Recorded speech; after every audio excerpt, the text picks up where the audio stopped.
afternoon from Ghana. I trust and believe that we are all doing amazingly well. It's been by God's grace that we have been able to assemble here, and the once awaited Ghana Election 2024 Virtual Stakeholders Summit is about to take place. And as we had themed the whole summit, fostering dialogue and understanding to build lasting peace in Ghana during our elections. And for those of us who are aware, in the next 2 months, we are about to get to the polls and then make a decision. So as part of Jagils-Ghana's agenda, we sought to host this peace summit to help to bring this conversation to light and also source experts for them to come and give us the education that we need for us to have not only free and fair, but a well-stable elections in the next 2 months. So we welcome you all. Thank you so much for being on the call. We really appreciate you honoring our invitation.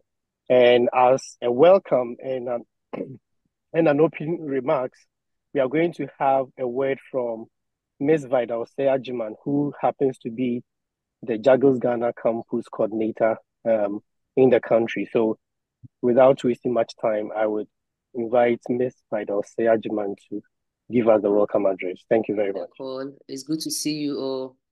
It's a great privilege to welcome you all to today's virtual summit on the theme Fostering Dialogue and Understanding to Build Lasting Peace in Ghana during elections.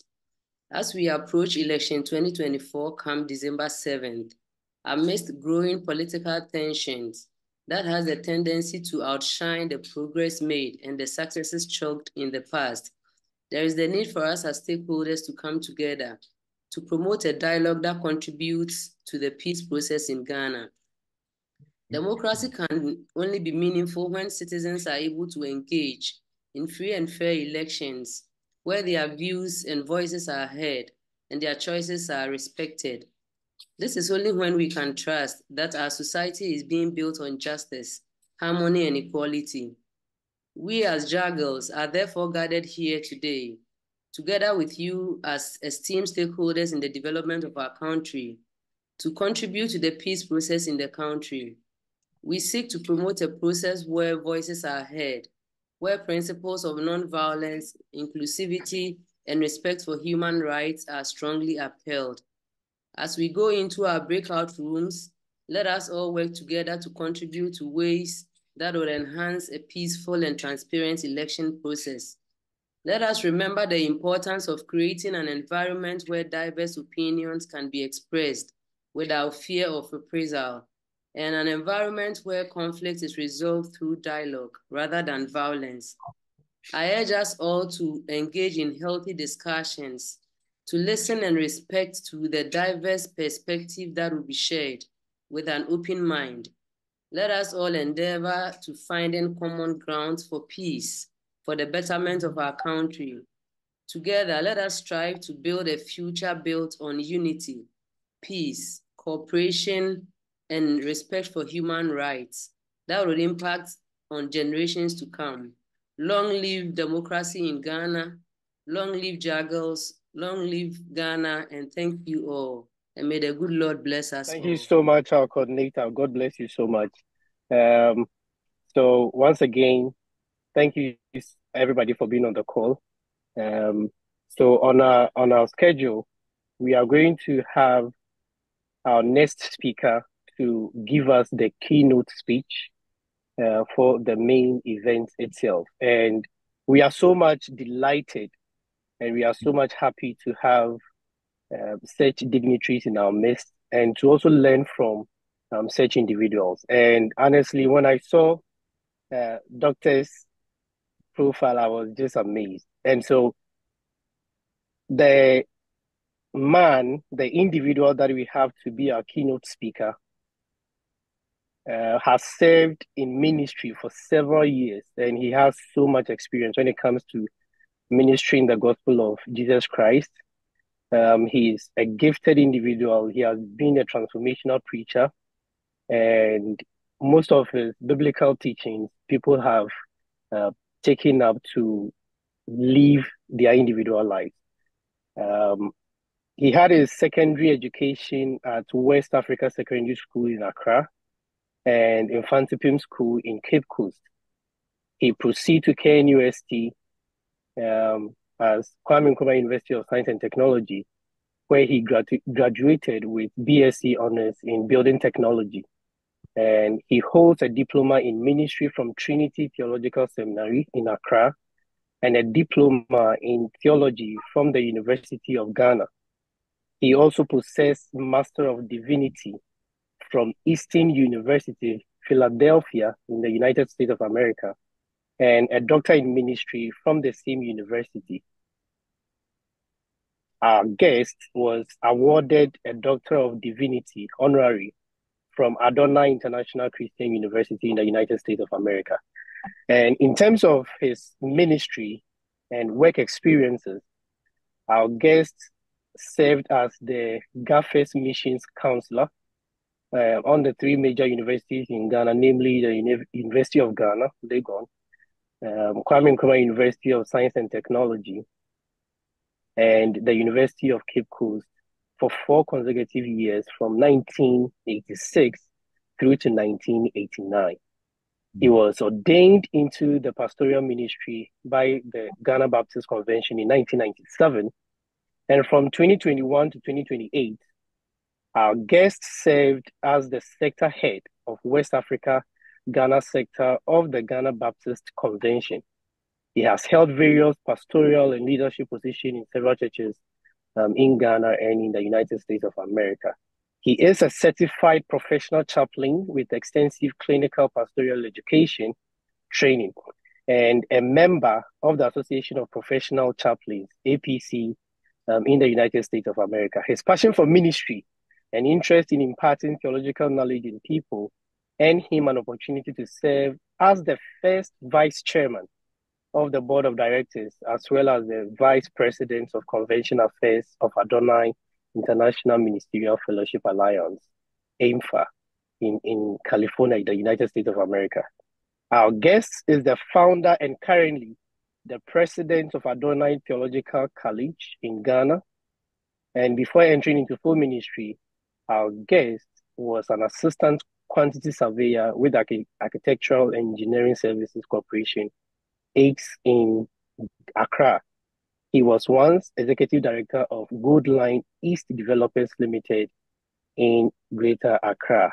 And we have in our midst, and with your best reactions from your platform, kindly let's welcome Reverend Dr. Isaac Mills-Owu to give us the keynote speech for the Jagils Peace Summit that we are hosting currently. Thank you so much for being in our midst, Reverend Dr. Isaac Mills-Owu. I yield the mic to you. Thank you. Thank you very much, sir. And I'm very grateful for this extensive introduction. And I thank you all for the opportunity and also the opportunity to be included in such a high-profile forum for the Jagil. I heard about Jagil a couple of years ago through a colleague, and never knew that there would be an opportunity to get onto a platform like this. So I'm really grateful. Now, moving to the topic so that we can finish and have discussions. I don't see myself as an expert, but I'm just going to give my mind and my feeling and what I've observed through the years. Ensuring peaceful elections in Ghana, lessons learned and strategies for success. Reminiscing the past. Thankfully, the past 8 consecutive presidential and parliamentary elections resulted in peaceful handovers with minimum and isolated incidents of violence. And I remember, according to Asante and Osei-Afo in 2021, and I quote, this is what they said.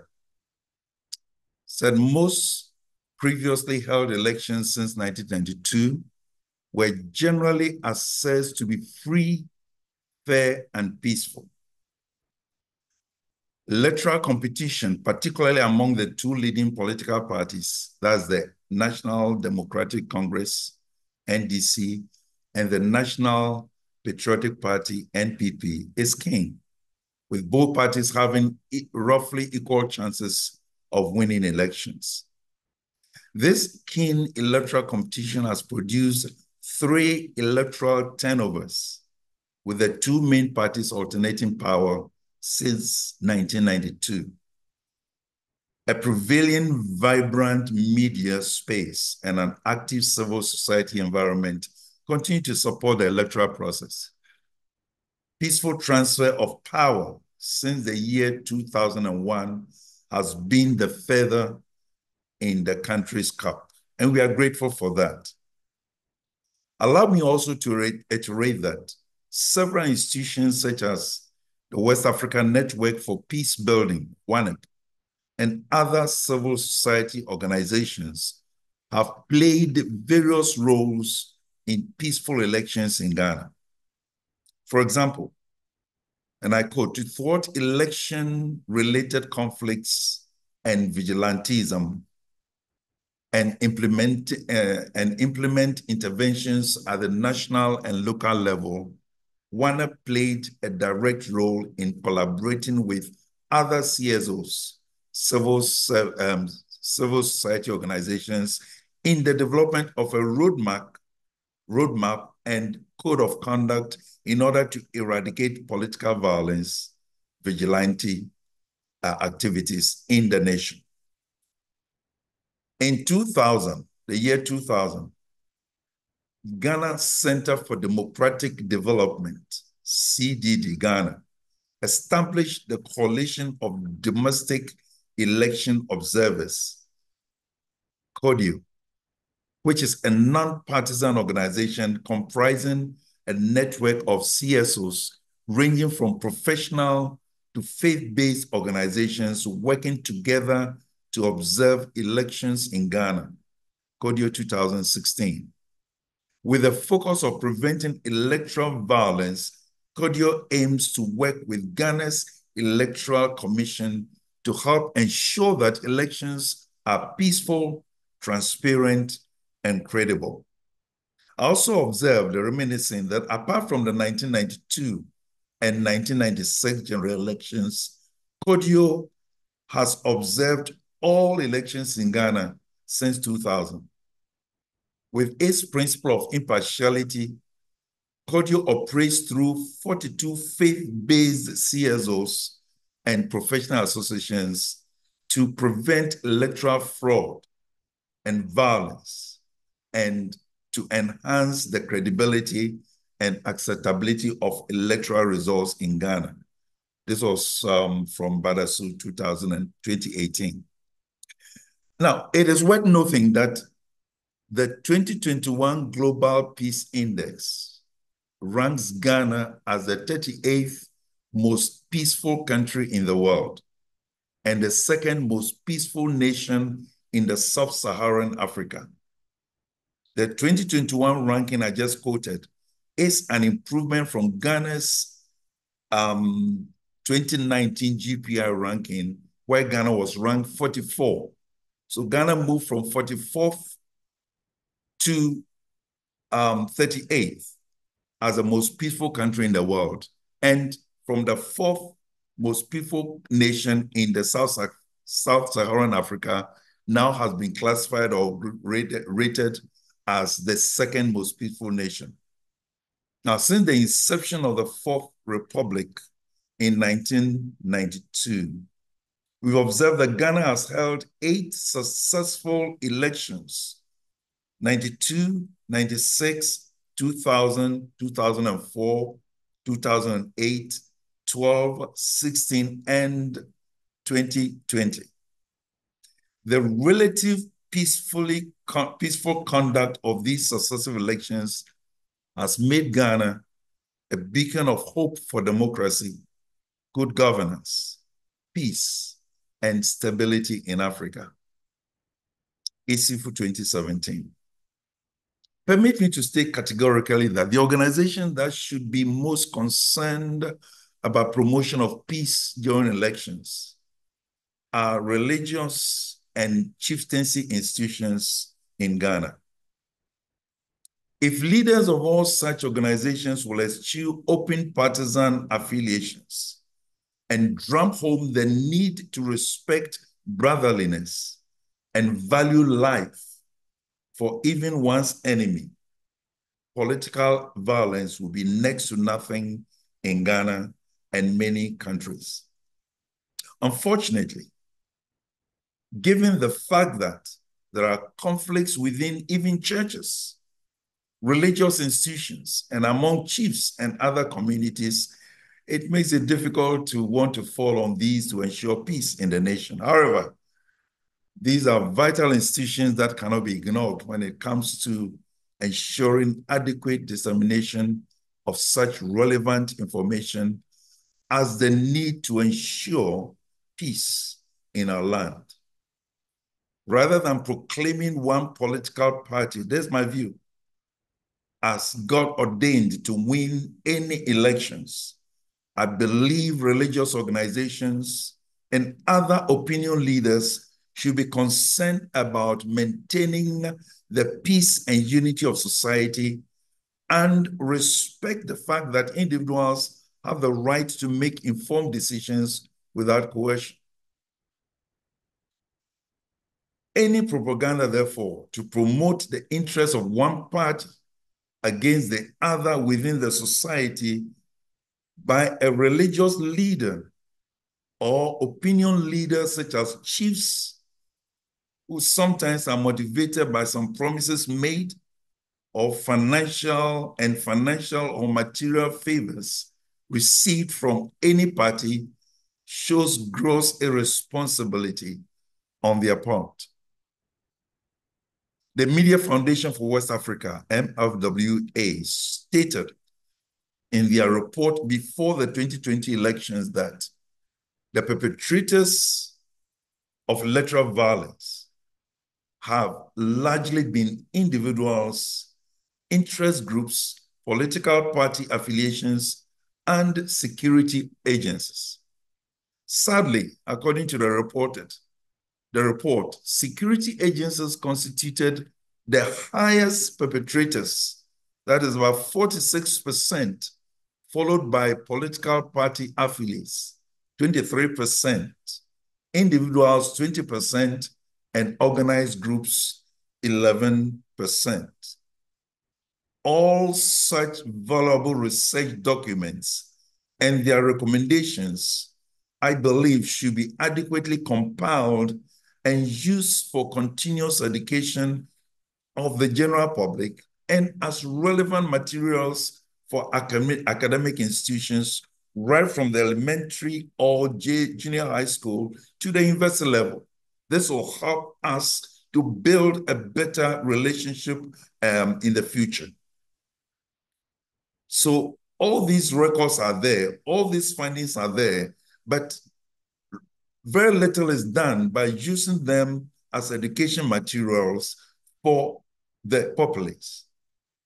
Now, let me just say strategies that I've observed and I think should help us succeed in having a peaceful election or ensuring a peaceful election in Ghana. Number one, prevention and education. All concerned citizens should focus on prevention and education and not wait till conflicts have erupted and escalated before solutions are sought. It's been suggested by various findings that long-term civic education stands out as the most effective means of preventing political conflicts and ensuring peaceful societies. In this light, state actors hold the key to peaceful elections as they have basic responsibility to maintain security and election management. Number two, tolerance for views of opponents. all political parties should show some willingness to listen to the other's views.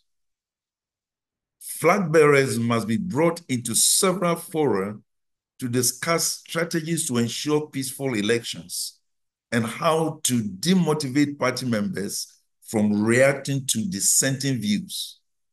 Before and even after elections, leaders should avoid the mentality that any suggestions from the opposing party is unacceptable.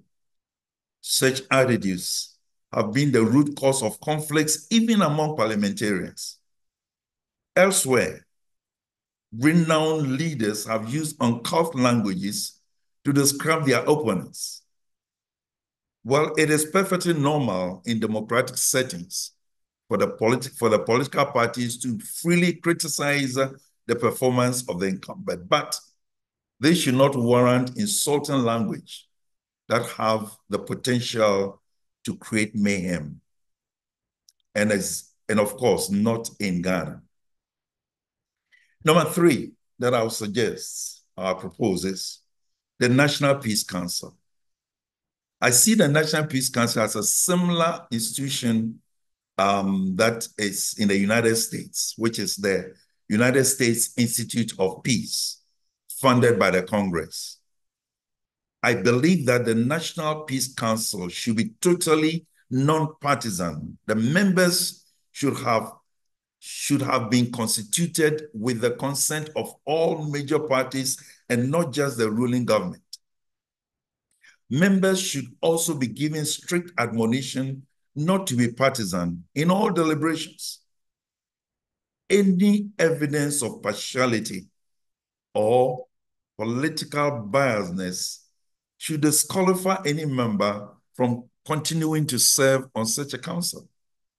It is only when they remain, or members of the National Peace Council remain non-partisan, that they can work with local partners to prevent, mitigate, and resolve any conflicts in future.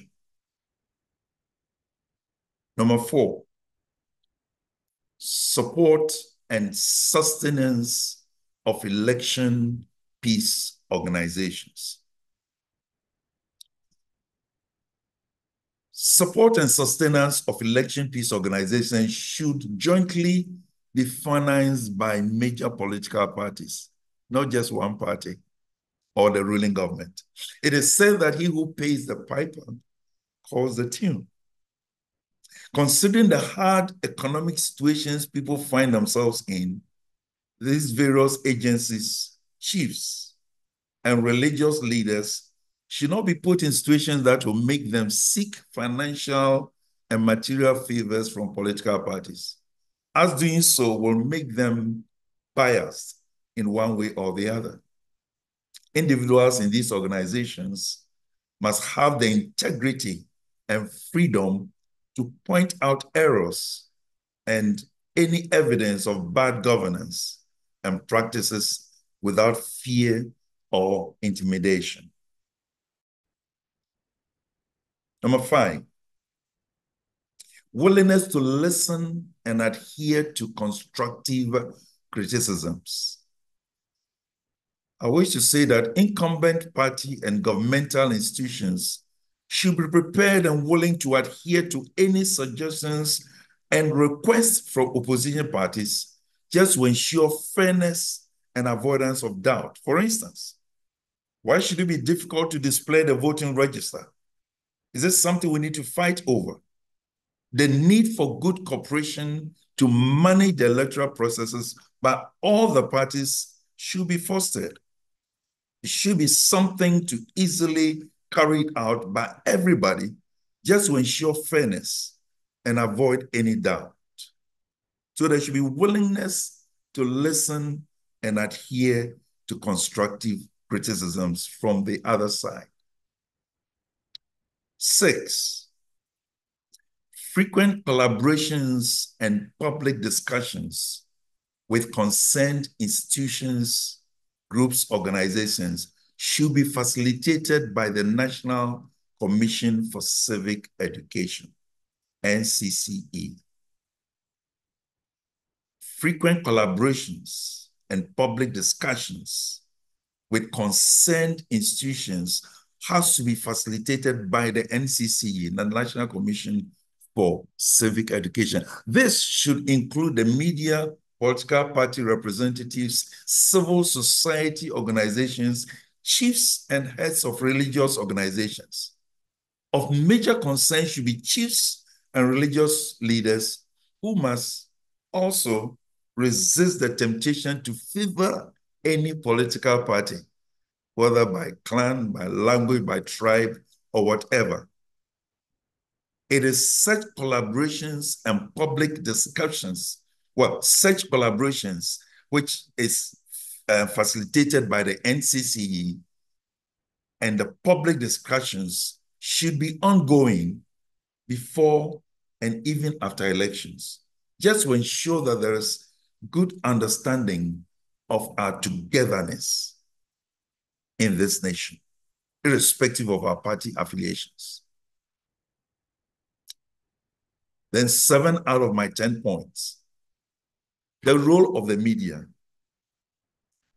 Beloved, we all know the media should be allowed to give a fair coverage to all political party activities. It should be permitted to do. Any political party should allow the media entrance. State-owned media avenues should ensure equal and fair coverage of all parties. The media must also be encouraged to avoid sensationalizing issues and learn to take concerns with the appropriate quarters. I've realized sensational reporting is often done for 2 reasons. For fear that the news will be killed by the ruling party, so I've got to do it quickly without checking in with anybody. And secondly, the desire to gain fame for being the first to break the news. And so they don't check the sources. And they have to be quick and send things out. Well, we should understand that such election era is also a major source of financial gains for media houses and individual reporters. That's granted.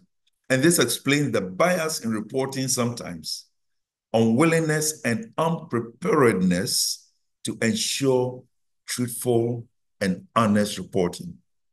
However, the social media should remember that sensational and false news reporting have the tendency of causing fear and panic within the society. And such unsavory and unprofessional behaviors should not be tolerated before, during, and even after elections in Ghana.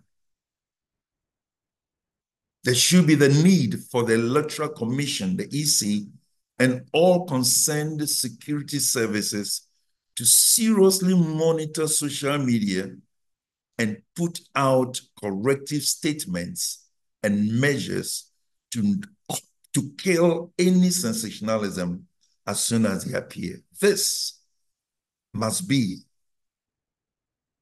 done without fear or foe. Number 8, let me say that prioritize support of state-led prevention and election security. State funds or international support should be made available for training and monitoring. If properly resourced, then with these organizations, appropriate discipline will be meted out to any force personnel seen to misbehave in any area of the electorate. So we should see it as a priority, the funding of security agencies, election security agencies, and any other state-led prevention agency that need to help in preventing chaos in our land. Let me take the last 2 points that I have here. Now, flag bearers, I'm talking about flag bearers of the various political parties, should openly advocate tolerance on all platforms. Flag bearers to openly advocate tolerance on all platforms. Flag bearers of all political parties should be made to agree to include strong messages of tolerance for opponents and stress the need to avoid any form of violence on campaign platforms. This should be monitored by the NCC. Saying flag bearers should be called to order when they fail to promote such at any single moment. Additionally, flag bearers should desist from inciting ethnic tribal appeals and fear-mongering among voters. Threats like all die be die, we will match them boot for boot, etc., should have no room in Ghanaian politics. It may be going on elsewhere, but the loving community of Ghana should have no such thing going on. Such threats and such inciting statements must be forbidden. A national security task force, which brings together the police and other security agencies, must be authorized to act on any such insightful speeches on political platforms. Finally, but not the least, I wish to say that we need to have transparent electoral processes. The public should have no reason to believe that something shady or manipulation is going on at the Electoral Commission. Not at any point. Everything must be done to avoid this. For the public to believe or think that something shady or some form of manipulation is going on at the Electoral Commission, this shouldn't happen.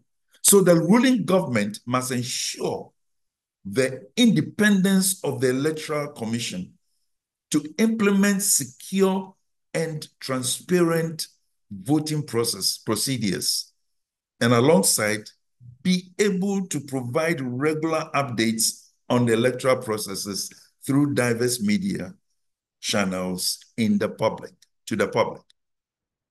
This will ensure peace in Ghana. Let me conclude by saying that Ghana's elections should be organized with such high credibility on all fronts that there wouldn't be the need for external observers to convince the Ghanaian community and the world that elections have been credible or otherwise. As recommended by the United States, the capacity of CSOs, civil society organizations involved in election monitoring and observation, should be enhanced, and their efforts toward promoting transparent and credible elections fully supported. And that all states, countries, should reduce their dependence on international observers and rather strengthen continental and regional efforts in the monitoring and observation of elections. The land will not need this if we take pains to do what we have to do.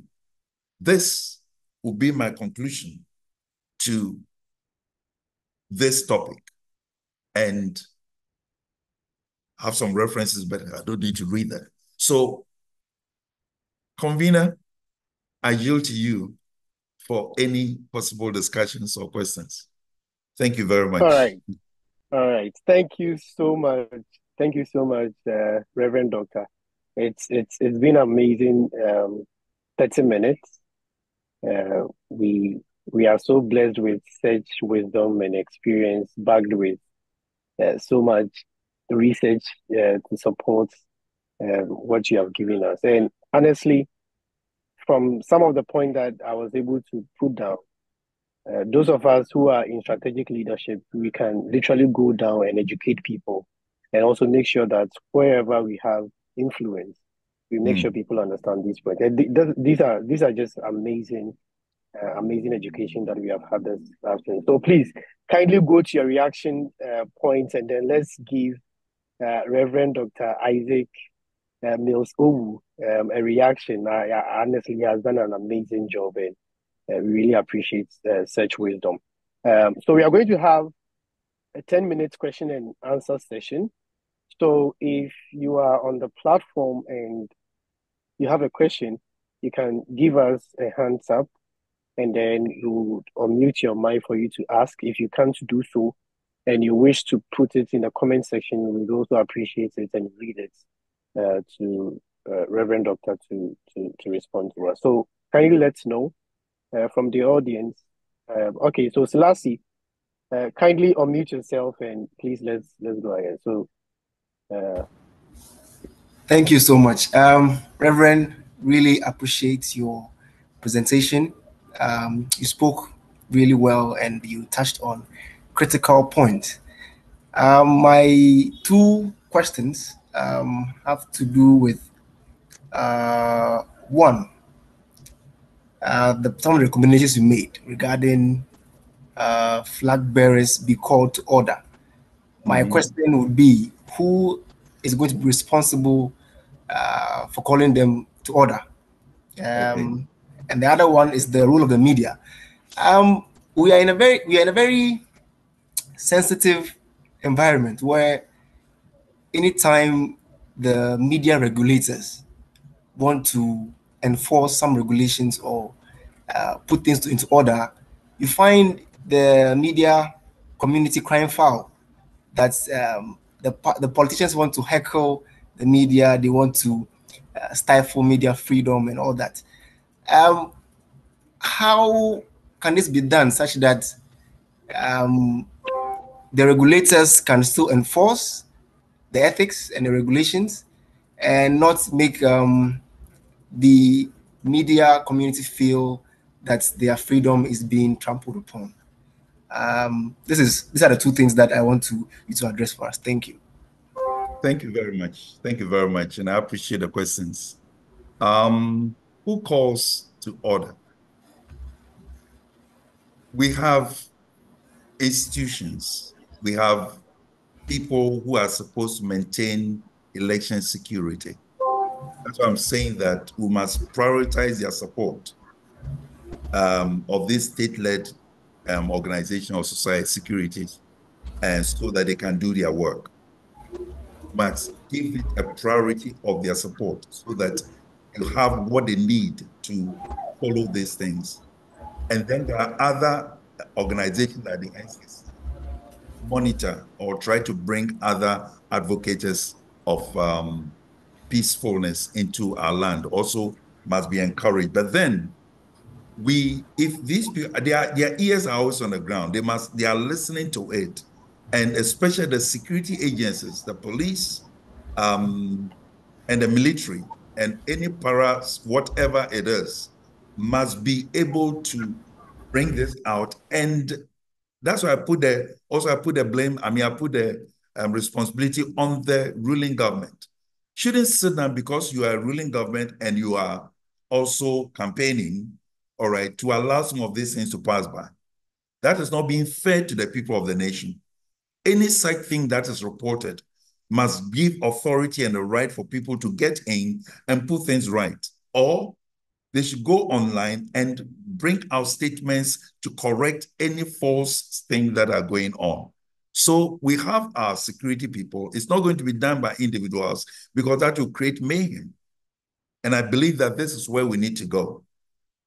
And if we don't do that, then it allows other people to come in, and then it creates confusion to all of us. So who calls to order? It's the responsibility of the nation, and then to allow the security agents to operate. And security agents should not be partisan. They should be able to move in and think about the peace of the land. That's why I was also suggesting that flag bearers must be brought together in a forum where they can mutually discuss what are we going to do to ensure that we don't bring chaos into our land. They should not only stay their private places and think about how to come to power. But if you don't come to power and the land is full of chaos, it doesn't help anybody. So I believe that they should bring them together so that they can agree on the things that can be done and cannot be done. In certain language, insightful languages and etc. should not. So if we agree, then they can also preach that. I'm using the word preach because of the work I do, but they tell people what needs to be done. Well, if our political flag bearers are all propagating such peaceful ideas, I believe that Ghana being a peaceful country, followers will really agree. Okay, now the issue about the media, it's a dicey thing, but I still believe that the media, that is also part of the agreement of the flag bearers. If as long as somebody shows up as a media organization, they have a job. They have a law backing the way they do things. So they should be allowed to work instead of trying to say that. But you see, what happens is that they know, I mean, we know what goes on, but some media houses have been bought by other political parties.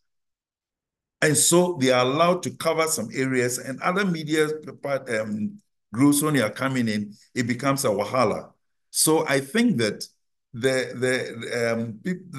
must be that freedom of association, and also the people must be able to go anywhere, allow them, I mean, to do their work, and instead of stifling the media, and media also taking the responsibility to ensure that everything they put out is not false, but it has been verified.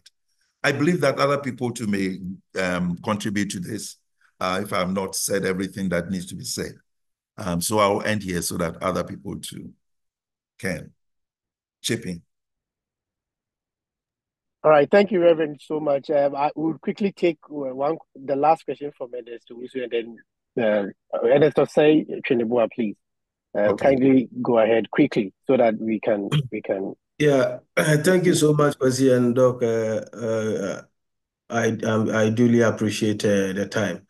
And then my concern is when you're talking about peace and you talk about the strategies that we are to look at. You said the National Peace Council should come in to maybe try to talk to everyone. So my concern is on the clergy, because looking at what is happening in Ghana now, it's like our clergy, you are part of them. They are to, in a way, they are to show us the way. They are to maybe tell us what to do. They are to preach peace. But what do we see in Ghana now? What we see is that it's like they are trying to divide ourselves within the political dynamics, whether MPP or NDC. Like most of the priests or most of the religious leaders are in a way endorsing like some of the flag bearers, which in a way it also doesn't speak well. Somebody within that church will be an MPP person or an NDC person. But if an MPP, let's say Baumia, goes there, this person or the leader of that church try to endorse him, John Mama will also come, the same thing. So what are you trying to say? So you being, let's say, a religious man, trying to let us know some of the strategies with the National Peace Council, can you please also let the National Peace Council also try to call these religious leaders to order so that going forward, we can enjoy the peaceful election during and after 2024. Thank you very much. Thank you. Thank you very much for the question. Let me quickly say that. So I made in my submission that, you see, the National Peace Council, it's usually put in place by the ruling government. Exactly. And not by all political parties or the major political parties. All right. Now, Can we allow other political parties also to bring people in? And then they are groomed and made to understand that even though you are suggested by A, B, and C parties, this is the purpose of the of the council, to maintain peace. And to maintain peace, you have to be nonpartisan. Anyone who is not prepared to be nonpartisan should not be included or should be eliminated immediately. When you talk about ministers or pastors and etc. taking sides, it's very unfortunate. Elsewhere, they do it openly. But in our nation, Ghana, it doesn't help us because the nature, the cluster of the churches, all right, it brings division and misunderstanding in the churches. So I want to appeal to every religious leader, be careful. Don't openly do this. Of course, you go into the ballot booth yourself and so know what to do. But you have members that are on various political parties. It doesn't make sense to stand out and declare to everybody that vote for this person or do this or that. You are dividing your church members and they won't be happy. So I appeal to people, and I've been doing this all along, that religious leaders, chiefs and etc. should be careful about their utterances. You cannot endorse one flag bearer because you are close to the person or they have made some promises to you. It is unacceptable. So when you are chosen to be in the Peace Council, people who are supposed to be in the Peace Council must understand this. Well, of course, you can't have all pastors and ministers in Ghana to have the same mentality. But when you have a Peace Council, the name Peace Council must totally be nonpartisan. And anybody who is not prepared to do that must not be included in that situation. But we are human. So sometimes you find people doing otherwise, and they must be called to book. Yeah, so that's what I would say. We cannot ask every pastor to do what I'm doing, but I will encourage, and then we will continue to preach and we'll continue to do with that. People should be careful how they endorse and promote other parties to the detriment of others. It's very serious. Yeah. Right. Thank you so much, Dr. Reverend Isaac Mills. God bless you so much for honoring our invitation and also coming to give us this amazing lecture. We are moving on to our next session on the agenda, and that is going to be our panel discussion. And the point of conversation is going to be on building bridges for a peaceful election.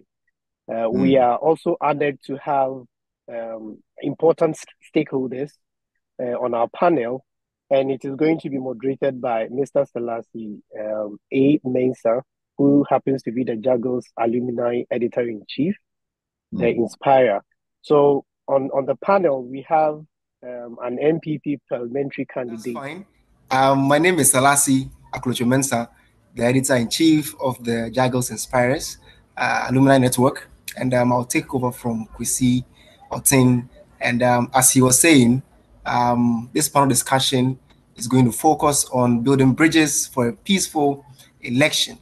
And as he was mentioning the names of the panelists we have invited today, we have an MPP parliamentary candidate for Jagils-Ghana constituency, Richard Kwesi Ituafu, PhD. We also have on the panel NDC parliamentary candidates and current MP for Medina constituency, Honorable Francis Xavier Sosu. We also have Comrade Kakraba, Acting National President, United Nations Association Ghana, and Executive Director of Media and Public Affairs. And we also have on the panel our very own Professor Dr. Samuel Jacobs-Abbey, Executive Director, Jacobs-Abbey Global Institute for Leadership Studies.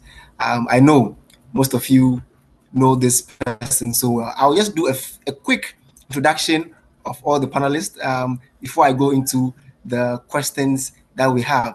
So our Honorable Mr. Rashid Ituafu, PhD, he is a water and wastewater treatment expert, an environmental consultant.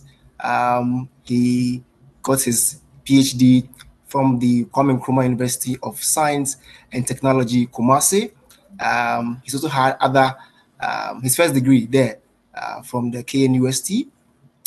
He's also an author, published other books on his in his field. I mean, formulation.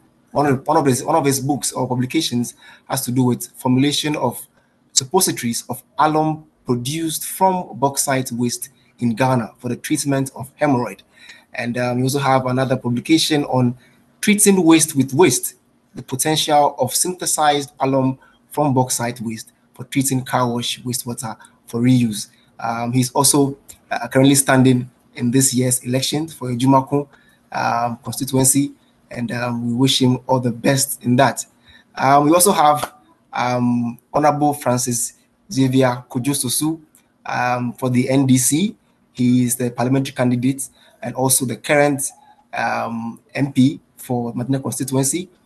He passed students of St. John's Grammar Senior High School, got his BA Honors in Sociology from the University of Ghana. Also got his Bachelor of Law, LLB, from University of Ghana. Went on to the Ghana School of Law to get his professor's certificate in practice of law. He's had a very successful year where he has had other honors. Quickly, I want to check through one of the publications. He got the Outstanding Political Personality in Ghana by the National Golden Excellence Awards team in May 2024 this year for his impactful contributions to policy making and social justice. The same year, 2024, June, he was named the most outstanding African parliamentarian in human rights and advocacy, which underscored his significant role in legislative efforts aiming at upholding human dignity and equality across Africa. He's also been nominated by the Jacobs-Abbey Global Institute of Leadership Studies and approved by the White House on Juneteenth. He's also going to pick an award, the U.S. Presidential Voluntary Service Award. Hopefully this year, November 2024, he will receive this award. This person has been an active member of parliament, and he is very, very, very strong in that regard. Our other panelist, who is Comrade Kakraba, is the executive assistant to the president of the Heritage Christian College, Amasamakra, also a lecturer in communication at the University of Heritage Christian College. He's also earning his PhD in business administration, communication, and media management from Open University of Malaysia. He holds a Master of Arts in Journalism and Mass Communication from Sikkim Manipal University, India. He also has a bachelor's degree in English with linguistics from the University of Ghana. He's also two assistants there as well.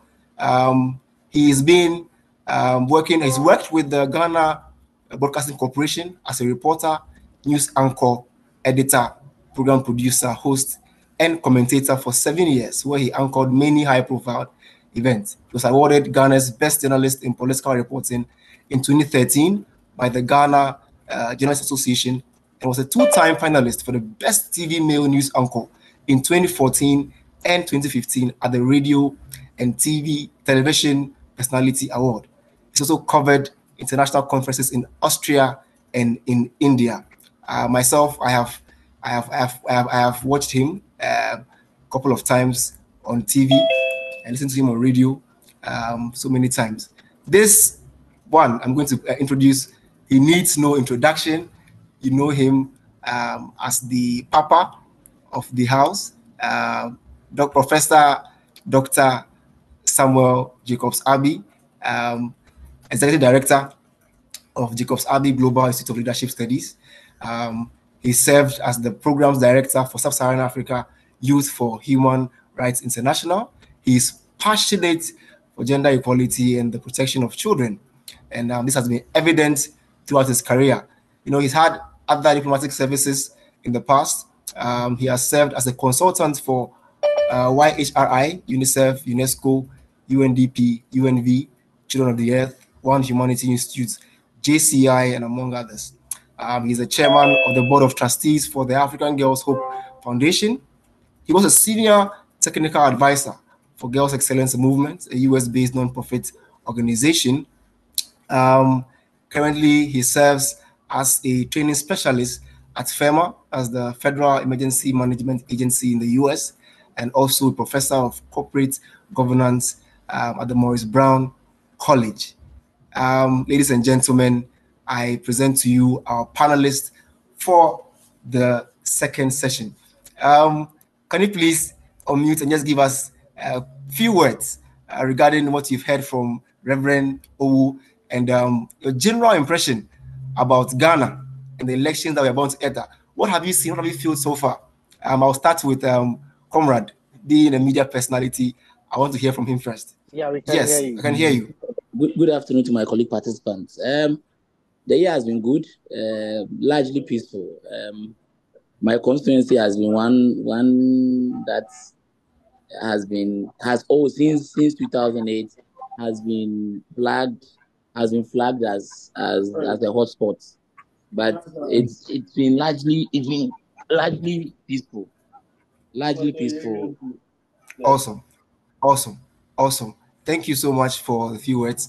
And Professor, you have been observing and following trends in Ghana from outside Ghana. What is your impression so far? What have you seen, and how do you feel about the things you have seen or heard? Well, thank you. I mean, from afar, from Washington D.C., I merely have to deal with reading news articles, following social media, or the mainstream media in Ghana, just to be abreast of what is happening. What I have seen so far is that there is some level of engagement around the peaceful talks, but I also believe that there is over-promising, which always happens. And when we overpromise, then we're unable to hold ourselves accountable when we come to power. And I believe that those are the reasons why people with good intentions, unfortunately, ends up becoming bad politicians, because we want to say everything and anything in order to win the vote of the masses. And so that's what I have observed so far. Well, there are a few here and there, but there has not been any significant casualties. Maybe as we get closer, we'll begin to see some of these intolerable actions from people. And I believe that one of the reasons for these discussions on this platform is to urge everyone to understand that having a diverging view should not lead to conflict or unresolved problems and challenges. So yeah, I'm hoping for Thank you so much. I can say that even though you are outside, you are following everything keenly. Honorable Francis Xavier Susu, it's on, but then we can't hear him. Can he please unmute and speak and say hi to us? Hi. So Honorable Francis Xavier here. Let me say that it's such a pleasure being part of this engagement. I will be listening more, and then as and when I will be making contributions, because we're actually in the middle of a lot of campaign activities happening even right now. I had to just take a step back to come into the car so I can address you briefly before I go out there. But I will be paying attention closely, and then as and when my attention is needed, I would definitely would want to contribute. And just to say quickly that I think the observation of Professor is so right, because the landscape, the political landscape now in Ghana is very, very tense. And I can say without equivocation that there is a total lack of trust between the various stakeholders for each other. I mean, obviously, NDC doesn't trust MPP to do the right thing. MPP doesn't trust NDC to do the right thing. Unfortunately, it is the MPP that is in charge of the various national institutions that are supposed to be independent and impartial. Unfortunately, as we always say in law, that justice must not just be done, but must be seen to be manifestly done. Unfortunately, most often than not, how the conduct of those independent institutions lend credence to what I would say are sometimes mere rumors of their partiality or their approach that seeks to maybe favor the sitting government over opposition parties or like over like the opposition. So in my view, these are some of the issues that are running through the mind of people. I mean, the very popular and the most recent one is what is happening currently in Parliament, because what is happening in Parliament shouldn't be happening if our colleagues on the other side were simply to just allow consistency in Honorable. application of the law. Honorable. So, yes. Yeah, So, so we'll come to the nitty-gritty of those parliamentary all right. activities. Yeah. So thank you. So I just want to just broadly state my views on this matter before maybe when you are looking for my attention and you are not getting, it may not be that actually I would have given off what my perspectives are as far as these matters are concerned. But I'm hoping that moving forward, once there is a consensus that we must be consistent, we must with our law in fair application of the law, impartial judiciary, impartial EC. Definitely, we should be able to have some harmony in this year's election. Very good. Thank you so much for sharing your thoughts. And our brother, Comrade Kakraba, is on. Comrade, before you even come in and share your views of what you have observed, I want you to just tie in with my first question. You being Francis Xavier Susu, Honorable, just made a statement that there's a lack of trust. The lack of trust, for me, I think goes beyond even the political parties. It even goes further to the electorate. Lack of trust also, if you can also will agree with me, has also been evident in some parts of sub-Saharan Africa, West Africa, where you've seen the decline of democracy, where other nations are going into the military rule and stuff like that. How do you think Ghana can leverage its relative peace to maintain its stability and serve as a beacon of democracy for the region while addressing some societal tensions with regards to free, fair, and peaceful elections? Well, thank you very much, Selassie, and a very good afternoon to all of you, and thank you very much for the invitation. We are so privileged that the United Nations Association Ghana has been invited to be part of this engagement, and also on behalf of my TV station, Truth TV, we are very glad that we are also being heard in this particular engagement. Now, I'm very happy with the presentation by the Reverend Dr.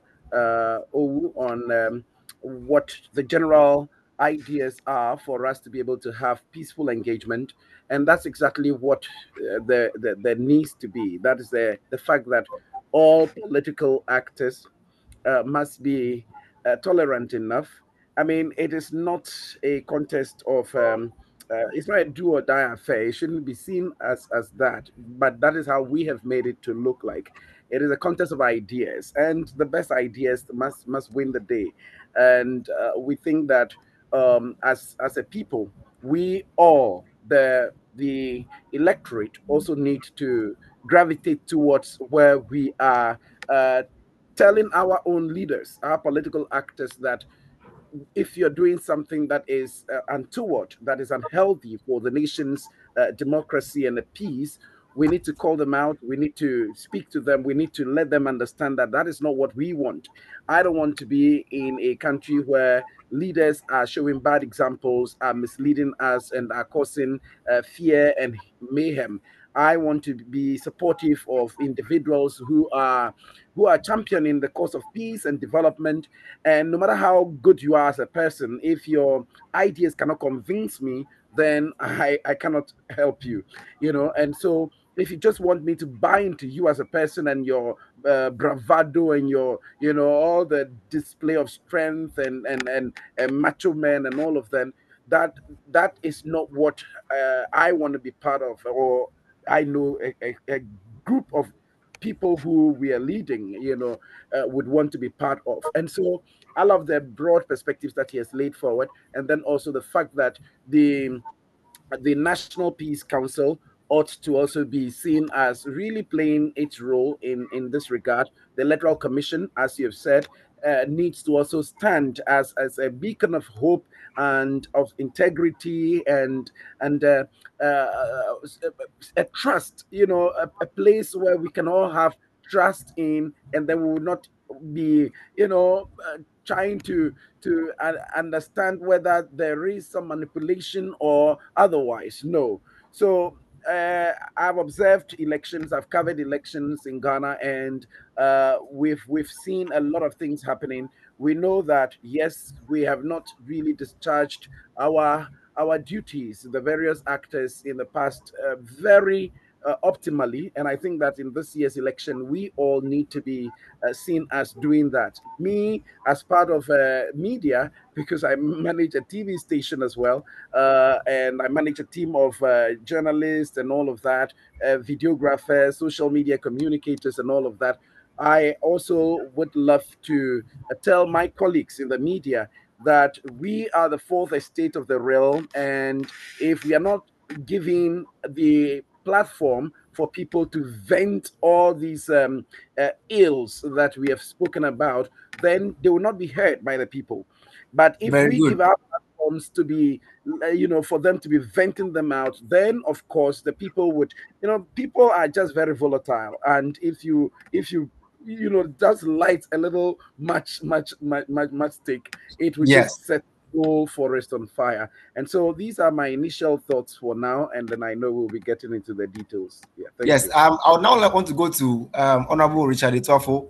Honorable, as a member of the current ruling party, um, things that have gone on so far, we have less than a month to elections.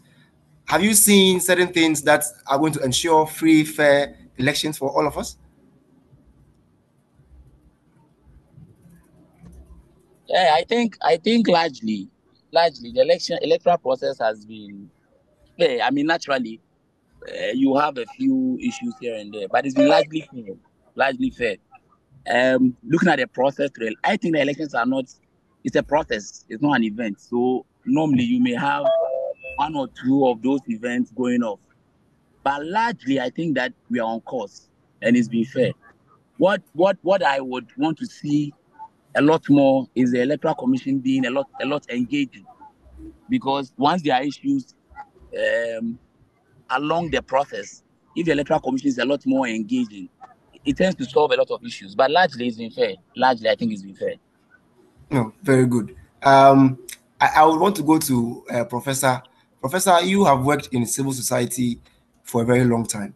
How do you think the various agencies we have in this country can play a collective role to ensure that we are preserving our peace and strengthening democracy in Ghana? Well, thank you very much for the question. And I think that first of all, we need to have that understanding that it is one Ghana. Irrespective of the outcome, it is the same country you have. Uh, just like you mentioned, I've had the privilege of traveling across the length and breadth of the African continent, almost all the 55 countries. And I can tell you that there are countries that no longer exist. They only exist in names because they did not take care of what they have. And individual differences have depleted the countries. Now, from my perspective, I strongly believe that once we strengthen our institutions, we are able to hold each other accountable. You overly hear me talk about accountability, because accountability is not micromanagement. They are two different things. And when people avail themselves to serve, we appreciate the servanthood in them. But we must also come to the place of understanding that we will hold you accountable for the responsibilities of the role that you play, because you are going to manage state assets. State assets does not belong to you. It is meant to help people come out of their situations. And this is where we need to focus and empower agencies. So institutions like the CDD, institutions like the comrade institutions, uh, uh, institutions like IDEC and co, their primary role is to create high level of engagement and awareness, like what we are doing right now from the Jacobs-Abbey Global Institute for Leadership Studies. You know, what we are creating is that we are creating a platform where we can engage, because Conrad said it perfectly. Until we come to a place where we can engage and talk among ourselves, all our efforts will be meaningless.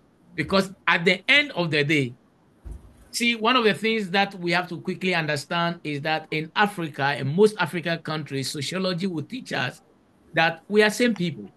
We are Yes. intermarried. Yeah. It doesn't care whether you are an Ashanti or you are an Ewe or you are a Liberian or a Sierra Leone. It doesn't really matter. What matters is that we are one people. But if we fail to own what we have, then unfortunately, what we're seeing in the media, I've been to Kenya, I've been to one of the largest refugee camps on earth. And I can tell you that no Ghanaian want to live in a refugee camp. That I can tell you, it is not a pleasant experience. When I was in Ghana, I actually was at the Bujibira camp every Sunday to equip the people there. It's not a pleasant experience. So my ask of all Ghanaians is that do as much as you can to uphold peace. It is much. Thank you. Thank you. Thank you. Thank you so much, Professor. And I think I'd like to reiterate some of your points where you said accountability is very crucial. In every situation or instance where there's irresponsibility, we must be held accountable. And I also like the fact that we say we must always learn to share our differences with open mind.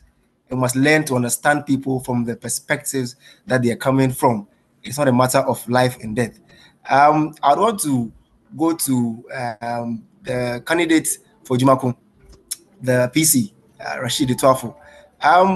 Boss, I mean, if you look at Ghana currently and where you sit, what are some of the underlying tensions that could threaten our stability as Ghanaians or even across West Africa? And in what ways do you think we can? If you look at Ghana currently, are there some underlying tensions that you think can really affect our peace, our stability, or probably even across West Africa? And what do you think can be done to address these issues? One of the major issues that we should I mean, devoid of politics, should have our attention as a country is unemployment and how that is getting the youth to abuse drugs. Realistically, it's the same youth that abuse those drugs that are used for all the violence and violence-related practices. So for me, I think that as leaders, as politicians, as people who are seeking to lead the country, one of the things that we should focus on is employment and employment-related issues. Because really, like you say, the devil finds job for the ideal hand. Once the young man is there, he's unemployed, and he needs some 50, 600 cities for some drugs. He will do anything and everything for. I am an advocate of we making sure that registration is an everyday thing. We don't have to wait and set a day or a week or a period aside where we say go and register. During those processes, we see the violence or violence-related issues that come up. In my constituency, we've had to fight on registration days and arguing about minors and all those things. So for me, I think one of the things that should catch our attention when it comes to our elections is how open and progressive the process is. And then as a country, how we can handle and manage employment. Once we get these two things right, we should be fine. I mean, if the average Ghanaian is employed and is able to feed, I doubt that they would look the way of the politician or anything violence. So I think those are the two issues I would want us to focus on. Very good. Unemployment and having continuous registration done for people. I'll throw that same question to my brother Conrad Kakaba to also touch on some things like that. What are some of the underlying things that you think can affect our stability and peace?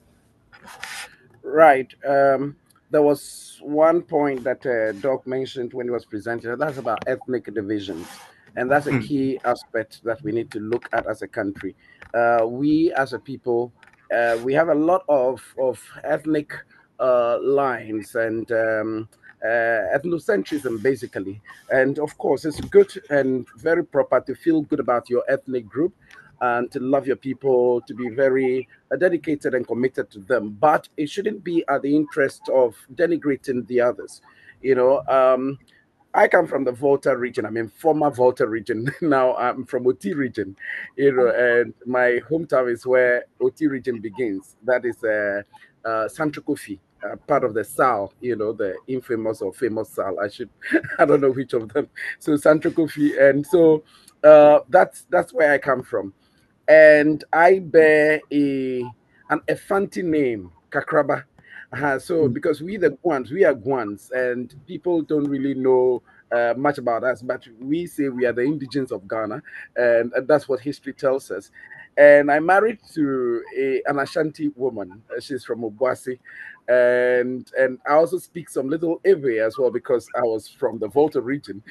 So I have this kind of mixed kind of personality, and so people get really confused about me, and that should be normal. I'm a Ghanaian. That's basically the point I'm trying to make. The fact that I have all these connections and all of that should make me a Ghanaian, and I should be very proud of my ethnic associations and all the people I'm connected with, where I'm married from, and all of that. And I shouldn't be seen as somebody who is denigrating anybody's ethnic, affiliation or tribe just for me to promote mine. No, many people don't even know where I come from because it's not going to be that evident for you. It's just because we want to make sure that we are seen as people who love our country, people who are very respectful of other tribes, people who stand for what is right, no matter who is involved. So I wouldn't say that because a Guan or somebody from Volta region or Oti region is doing something that is wrong, and so I should just support them. No, I would make sure that I tell them right in their face that this is not right, And I don't mean it's also not true that because I'm from that part of the country, and so anybody that is seen from the other side or any political party that is seen from the other side, then I start speaking against them or doing things against them. No. So we should raise ourselves to that standard where we are able to stand above all these kind of divisions and be able to champion the national interest. And for me, that is critical. And that's one of the tensions that we need to diffuse as a people in order to have peaceful elections in this country. Awesome, and thank you. I think you have captured this so succinctly. And I'll move on to my honorable from Madina constituency. Honorable, are you there? Professor, I think because of your experience traveling across countries and what you've observed, how can we make our electoral processes more inclusive, to help us maintain the stability that we want and ensuring that all communities are represented properly and all voices are heard in our electoral processes? Well, I like the fact that you ended with the word process. So, see, electoral commission should be an institutional work. And anybody who knows me knows that I'm a strong advocate of institutionalism. Because the reason why most people compare us and try to figure out why is the US and other developed nations doing so well when it comes to management of state assets and institutions. It is because the institutions are empowered, and that's all that matters. Once the institutions are empowered, they make room, just as Dr. Owu said, it makes room for diverging views.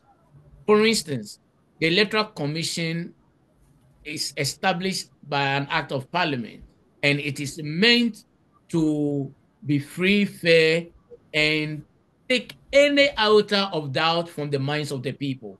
So it is expected that the electoral commissioner and the people at the realms or the management of the electoral commission should not be seen talking to opposition leaders or not be seen as talking to presidential or incumbent government.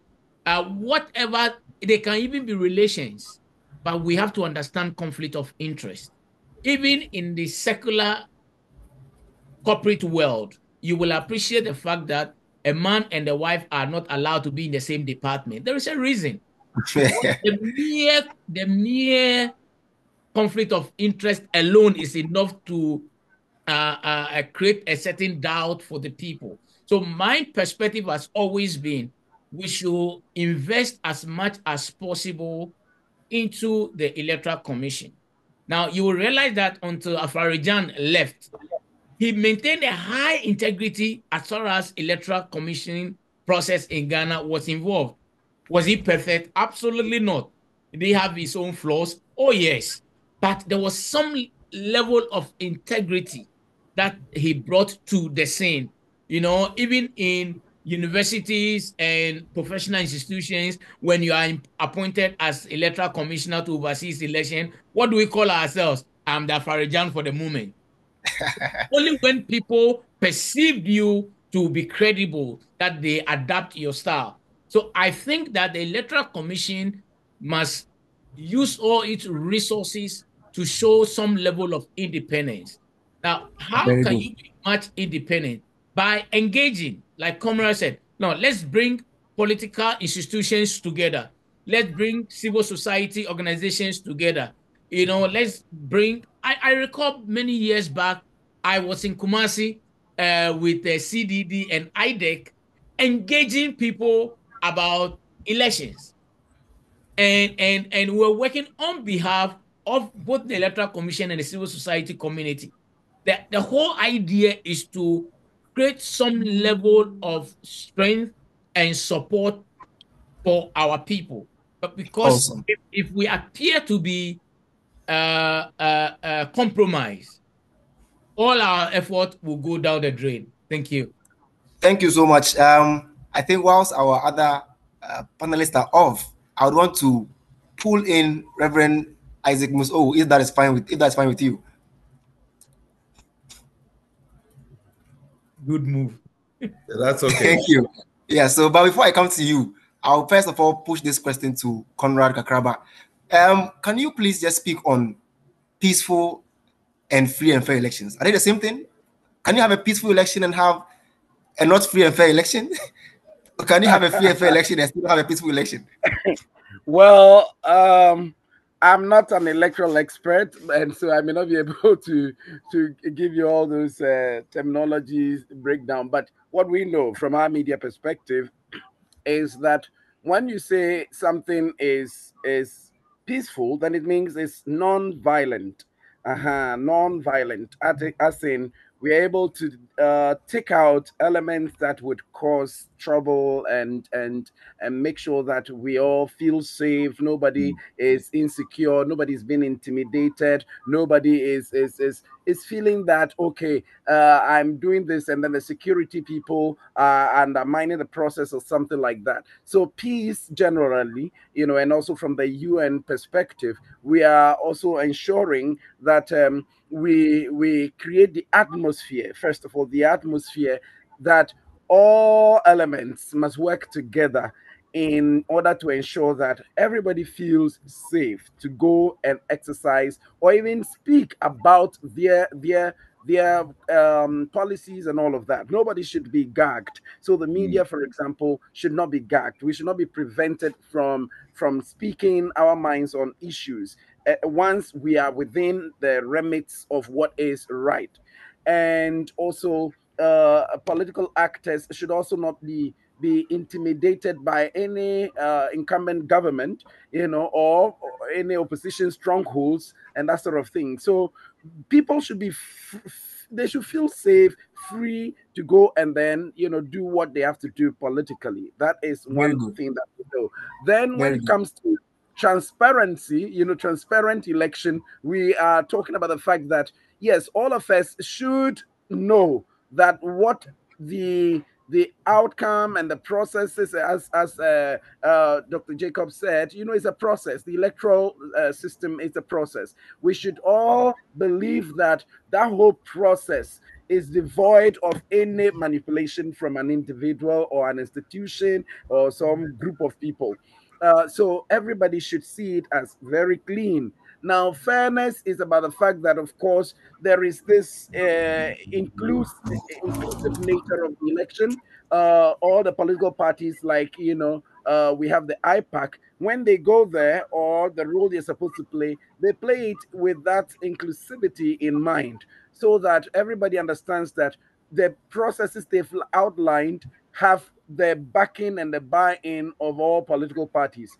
And also, on the day of the election, we should ensure that there is nobody that is cheated on that day. Very So good. we have situations where we have people voting and then their votes are not counted at the end of the day. So when you put all these things together, then you can say we have a peaceful, transparent, free, and then fair elections, and that's what Awesome. I would say.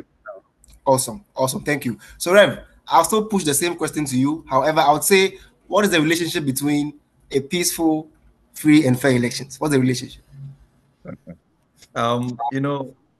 What I would say is that because most Ghanaians are afraid of blood, even when it's not free, people just shut their mouth and go into their rooms, but they are not happy. Okay, we need to have a system where people know that there hasn't been any dubious thing going on, so that this transparency that our brother talked about is there. And people understand that I'm free to do what I am. No intimidation whatsoever. Because this idea of election is a do or die affair, it is not. I mean, we all have been given wisdom to rule the land. And so if somebody gets the opportunity, let me support the person with what I have, instead of thinking that I'm the only person who can do everything for Ghana. None of us has that capacity. So it is the people who choose us to lead. And so when one party comes, doesn't want to even engage any other people from the opposing party, it's totally unacceptable, because you have very good, meaningful people in other parties. But what happens is that when I bring you into my party, all right, you're coming to undermine me.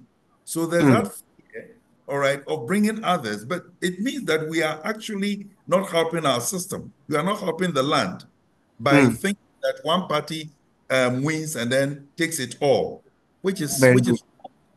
it's not acceptable. So peace may be said peace, but all we need is that the satisfaction for us to have that we have had a credible election, and nobody Awesome. goes complaining. Very good. Very good. So our Honorable says he is happy to share his views through text. So Honorable, if you can hear me, I would love for you to share with us how you think we can make our electoral processes inclusive and representative of the people who play an active role in the whole electoral process. Now, I would go back to Professor. Prof, Ghana being the first African country to attain independence, we have had that kind of privilege for a very long time. Should we take our peace for granted? And how do we present ourselves in West Africa? Good question. I thought that we have taken our peace for granted for a long time. Just to reiterate what Dr. Awu said, it is because of our personality and our perception of conflict that has sustained the peace that we've had. We've taken our peace for granted, because you know why? For you to know whether or not we've taken our peace for granted for a while, see the way we talk to each other. Let's take the most important institution in Ghana now, for example, Parliament. How do our parliamentarians talk to themselves? The fact that we disagree on policy shouldn't mean that we should talk to each other anyhow. We teach our children and our families and our friends to be respectful to each other, irrespective of our diverging views. And so I believe that when we become overly emotional of a thing, then we want to fight for our institutions. But I always say, like whenever I'm talking to pastors, I tell them that you can't fight for God. God is too big. You can't fight for God. Focus on the purpose and the mission for which you are called. and leave the rest for God. The same thing applies to our institutions and also to our parliament. Look, you are there to champion a cause. Agreeing to disagreeing is part of the process. Let's focus on that and let's do exactly what we are called to do. So again, yes, we are also very fortunate that we have been, because we've been sitting on the time bomb for a while. You know, you see what is happening in Mali. We saw what happened in Niger. We saw Burkina Faso. We saw what happened in Liberia. We saw what happened in Ivory Coast. You know, so we are surrounded by conflict. And I strongly believe that, again, to Comrade's point, it's because we are multinational people, we've been able to manage in such a way that it has not escalated to killing ourselves. We saw few happening in the northern part of Ghana. It may not necessarily be over elections, but through misunderstanding, it tells you how people be. Listen, I was a United Nations deploy employee to Sierra Leone during the war. I mean, most of my friends here on the platform saw what happened in Sierra Leone during the war. I was with Amil in Liberia. We saw what happened there. These are not pleasant experiences that we want to be part of. And so my ask to all Ghanaians is that peace is not free. It takes a lot of dedication. It takes a lot of sacrifices. It takes a lot of compromises in order for it to be sustained. But for how long can you sustain it? It depends on how much of effort we put in place. Suppressing people will, because when you suppress people, naturally, they will revolt. It's just like having an animal and suppressing the animal for a while. It gets to a point where they can no longer tolerate the suppression. So they want to voice out. The same thing happens to humans. We should try as much as possible to allow people to vent, speak, and more importantly, before I end my thoughts, our court systems. Listen, there's a reason why we have division or separation of powers.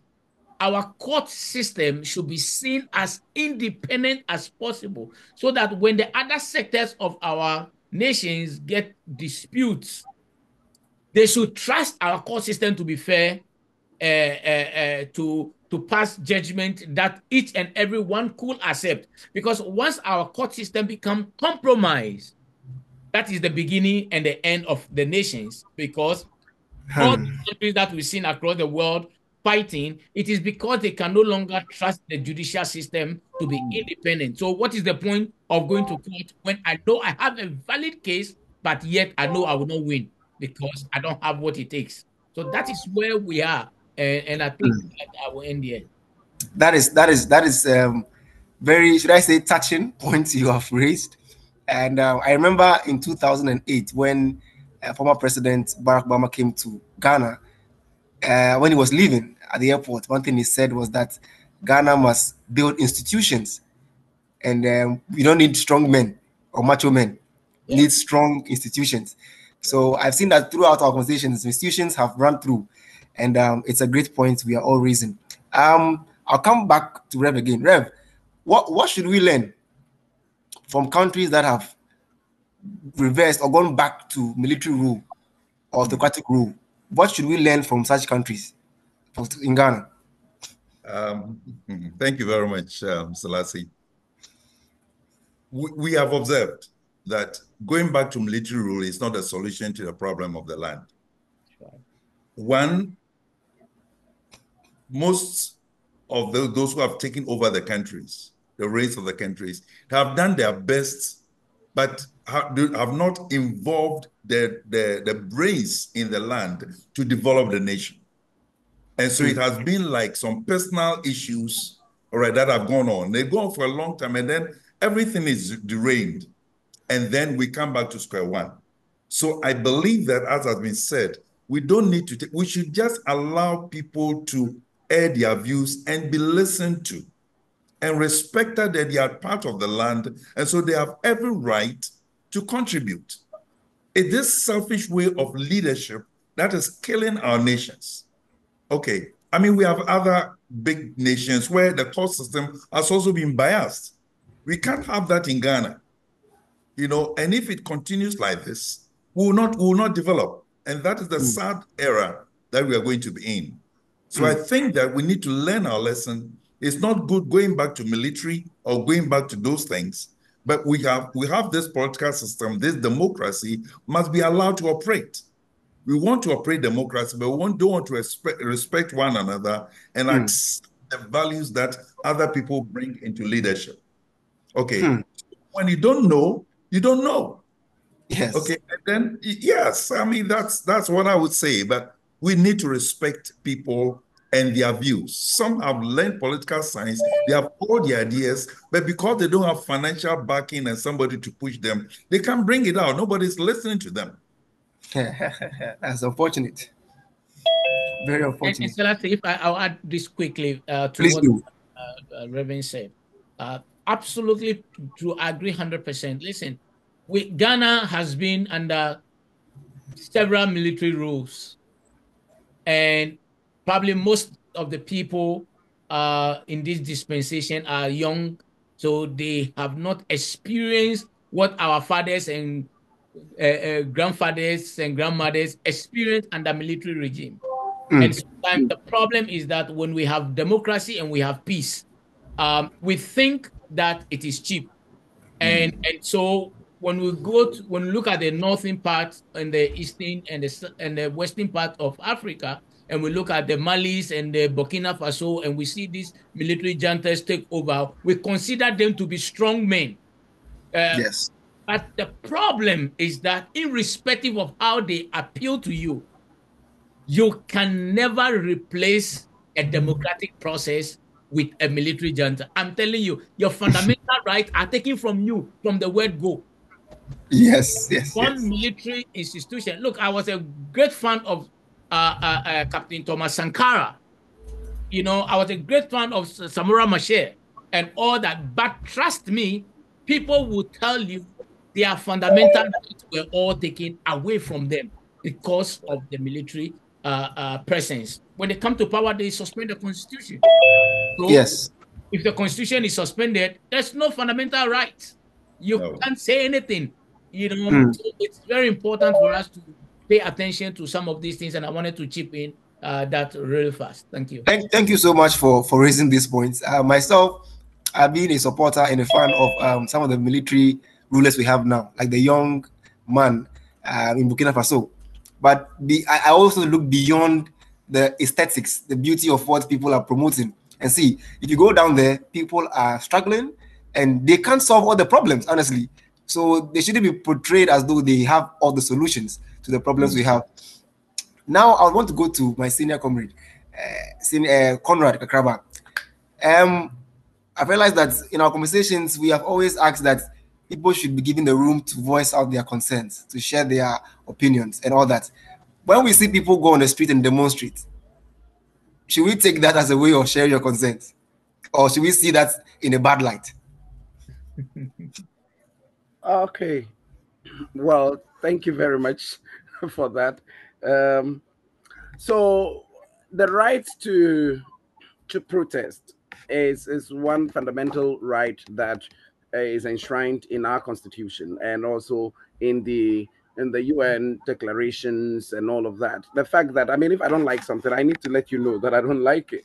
And one of the ways to do that is to do a protest. And of course, we are talking about peaceful protest here, not creating violence as a result of trying to express your grievances with a particular situation. I was in Kenya just a week or two before their protests, you know, just last, I think in June or so. Yeah. And I was happy that at least I had left the country before that started, you know. Yeah. And of course, we all hailed the outcomes of their protests, the things that, you know, they were able to achieve as a result of the fact that they went onto the streets.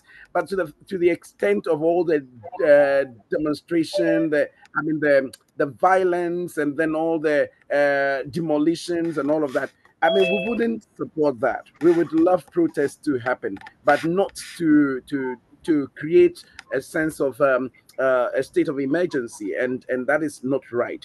We would love to have people to express their grievances with any situation by having a peaceful walk. I mean, if the Catholic Church, for example, I really commended them recently, on how they went about it, you see. And so everybody, I mean, you would see that they were just the police, the security agencies were just they had a field day that day because there was nothing to control really, but they made a strong statement as an institution that yes, we do not like what is happening when it comes to Galamsey, but we will protest about it in a very peaceful manner, and we love that. And so we shouldn't deny anybody the right to protest. Also, I was also in the heat of the election petition 2020. How do you call it? Is it 2012? Yeah, 2012. Yeah, You 2012. know, I was the lead anchor for Ghana Broadcasting Corporation, that particular time. And I was the only journalist in Ghana that was allowed access into the Chief Justice's courtroom to report live all TV and radio stations to speak, for Wow. about 4 into that particular 8-month coverage.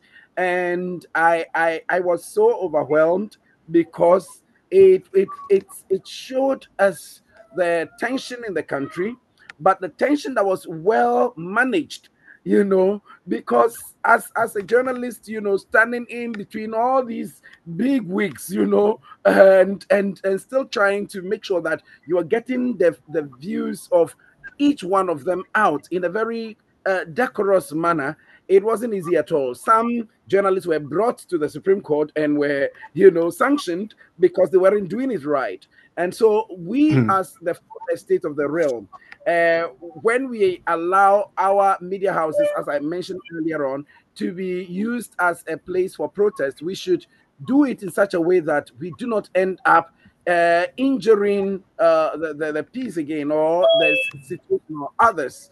And so we need to ensure that whatever we are doing as a people, we are allowing dissent. We are allowing people to disagree with us, but we should disagree in a very cordial, courteous manner. Yeah. Very good. I see Guys, Honorable I'm back Francis here. back. Thank you for coming on. Just quickly, if you can, is he gone off again? I can hear you. I'm on. Okay. Yes. So I would want to pose this question to you. I know you being in the opposition. Please, whoever it is, can you please mute your mic? You being in opposition, you have you feel a lot of the should I say the pressure sometimes. How do you think we can create a situation where everybody's voice is heard, the inclusivity is well established, where we are addressing critical issues, we are maintaining our stability as a country? Well, thank you for that question. And let me quickly address an earlier question you had posed through the message, which I hadn't responded to before I came back online fully. Whether we really have peace in Ghana today. I think that I listened carefully to Prof. And then Reverend also, and I've listened to Conrad also, and just want to say that, peace is not necessarily the absence of violence. So the fact that people are not out there causing violence and all that does not mean that we actually have peace. I would say that, and on that score, I agree with many of the contributors already, that Ghana is actually is sitting on a time bomb, right? Any little thing can trigger a very, very serious violence in the country. And that is the more reason why it when institutions of state that are supposed to be impartial arbiters to be seen to be taking sides, and so from what I do, the fact that, I mean, when I go to the ground and I'm with grassroots people, ordinary Ghanaians, and you hear them talk, you see that there's a lot of anger in people. If you sit in trotro, you sit in taxi, you listen to, like, you go to ghettos and you hear the boys, some of the girls talk. You see that people speak with a lot of pain in their hearts. And it's a pain against, the established system, like the established political system. It's not necessarily a pain against NDC or MPP. It's a pain against the system, that the system has failed. The kind of democracy we have now has actually failed to meet their needs. And the only reason why the MPP may get a more bashing is because they form the current ruling government. So when things are bad, unfortunately, you have to take responsibility of it. So unfortunately, there's nobody else we can hold accountable, right? But what happens, what I've seen is that when people are venting out this anger, there are several ways this anger can be vented out. One of them would be what we saw the Catholic priests do. They call it prayer march. But also, when you see what the Democracy Hub did, it's also one of the ways. Because you see, protest is a protest. Protest means that you want to register something in the mind of the state, that this is the reason why, I'm doing what I'm doing. So, I mean, people may go a little bit overboard during protests and so on and so forth. But that is the reason why we have the Public Order Act that allows the police to be part of a protest, so that when people are going overboard, the police simply brings them in line. But where the attitude of even the police as an institution is as though you are just repressing people, so that even when there are protesters standing and who have not participated in any hooliganism, you can actually surround them and arrest them together. It means that you actually are suppressing the voice of dissent. And you are suppressing people who are out there voicing out what their frustrations are. And when that happens, then you deepen the mistrust between the governed and then those governing, right? So essentially, by my own assessment, I don't think that Ghana is really peaceful now. It's not. It's really dangerous. Let me tell you on authority, and this is me talking, that even after parliamentary proceedings the last time, there were unanimous calls to me not to even stay in my own house. That's how bad it is. Don't tonight, don't live at your place. You see, so it's not that peaceful. So if we just decorate it and make it look like, oh, everything is okay, it is fine, one of these days you will see that it will just collapse on all of us. The truth is that all is not well.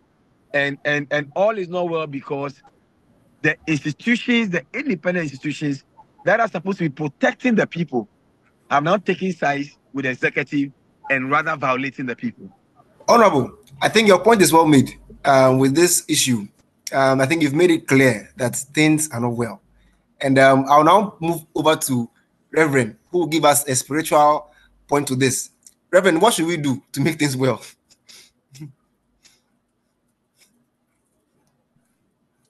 Reverend, you are muted. Thank you very much, Selassie. Yes, we are sitting on a time bomb. We will all agree to that. Just because we don't listen. And if we don't listen to the grievances of people, and we feel that we are paving a road, the accounts will say, yes.